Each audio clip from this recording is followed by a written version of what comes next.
Yo, what's up? Ison Place nga pala. Welcome to my channel. For today's video, pag-uusapan natin ay ang event dungeon ni Night Crows, which is eto, mga bossing, ang Midwinter Festival. Dito sa Midwinter Festival, may specific levels dito. From level 40 to 50, dito kayo sa first Starry Night. At level 60 to 70, dito naman sa second Starry Night, 80 to 90 is sa third Starry Night, and 100 to 110 support. Dito sa first, ang 40 to 50, expected reward, so drop to sa mobs mga bossing. Ang component nito ay itong drawn selection, buff potion, XP potion, meal basket, and gold chest. Dito naman sa second Starry Night, which is yung 60 to 70, nandito yung drop ng, yung pa rin, growth support chest. Ang component niya is the same. Buff potion, and XP potion, and basket meal, and gold chest. Tapos yung second box niya naman, dito naman papasok ang spirit support mga boss. Dito naman makaka-obtain kayo ng random dito sa mga to. May percentage naman yung mga yan kung ano makukuha ninyo. Tapos dito naman sa third box niya is nandito ang spell infusion. Ang component niya mga boss ay eto. Yan, random din niya. May 40% dito, 35% dito, at dito naman ay 25%. So dito naman sa kanyang sa fourth box naman niya. Ang fourth box niya is monster weapon style. Ito na maganda to mga bossing kasi codex to, codex. Epic points 5% at sa rare naman ay 2.5%, sa common naman is 97%. Yan, mga bossing, maganda to, maganda to. Kasi makakatulong sa ano natin yan, sa codex natin. At dito naman sa peep box ay dito naman papasok ang kanyang component is mga weapon. Ito yung hindi to nakakrap mga boss. Monster drop lang talaga siya. Sa rare 2.5, uncommon 42.5, sa common naman is 55%. Tapos yung kanyang last naman, ito yung sa event mga bossing, yung Crowley Heat Pack. Yan, pagka ni-use mo yan, yan sa may specific level siya eh, yung kumbaga use effect by level. Dito naman sa level 1 to level 1 or above is meron kang 100% XP. Tapos yan, lahat yan, mga ano mo yan, for 1 hour. For 1 hour yan ha.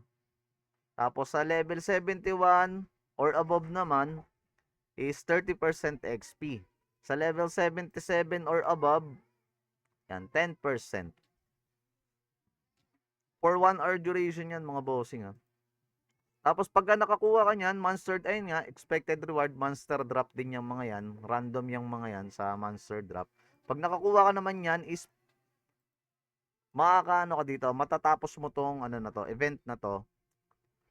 Ang kailangan mo dito is 400 pieces total para matapos tong event na to.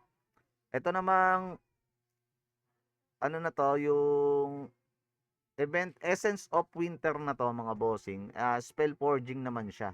So ito ang expected reward diyan. Kung ile-level 5 nyo yan, ito ang makukuha ninyo. Isa diyan, isa diyan. Random yan mga bossing. So, yun na nga, nag-try na tayo kanina pero pasukin pa rin natin yung dungeon.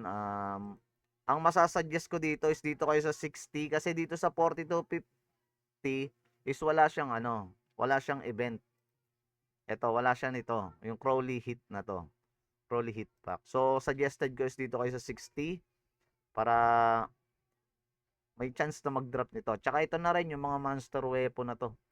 Tapos itong Forgotten Adventure gear chest na to. Yan, malaking tulong yan mga boss. So, try na natin, tara. Makakapulot pa tayo dito. Pero yun na nga mga bossing, as I say, nag-try na tayo kanina. So, meron na tayong nakuha niyan. So, dito banda. Sa level 60 lang tayo mga bossing ha. Huwag kayong ano. Kung kaya nyo naman sa mas mataas, kung level 70, goods yan. Yan, dito na tayo. Yan. Kikil lang kayo ng mga mobs dito mga boss. Tapos magda-drop na yun. So, kanina, meron na tayong nakuwang 5. Nagamit ko yung isa kanina. Ito nga yun. Pakita ko sa inyo. Ayan. Crowley Heat Pack, 1 hour. 1 hour siya mga boss. So ito, nag-XP gain ako dito ng 100%. Tapos, yun na nga, may mga special buff pa din. May mga special buff din na yan. Dagdag, PBE 5, ACC, sa depth 5 din. Tapos sa crit 5, tas bonus damage ay 8. Puro PBE yan mga bossing. So tapos meron din silang ano ngayon, bagong outfit mga boss. Check natin kung ano yung bagong outfit nila. Etong Winter Ball mga bossing. Ito yung sa lalaki. Sa lalaki, sa male na karakter. Ito naman yung sa babae. So, tanggalin natin yung kapa. Ayan. Tapos sa lalaki, ganun din. O, yan. Macho, boy. Macho. Yan. So, si Winter Ball na outfit ay mabibili nyo sa halagang $49.99 mga bossing. Yan mga boss. Tapos yan, kunin na natin yung sa event. Kasi may nakuha na tayo. So, nakakalima na tayo. Ayan o. Ito naman ang counts niya. So, yan. 5. So, kailangan natin is 400 pieces. Daily yan mga boss. 1 hour daily. So, wag nyong palampasin yan kasi magandang event yan mga bossing.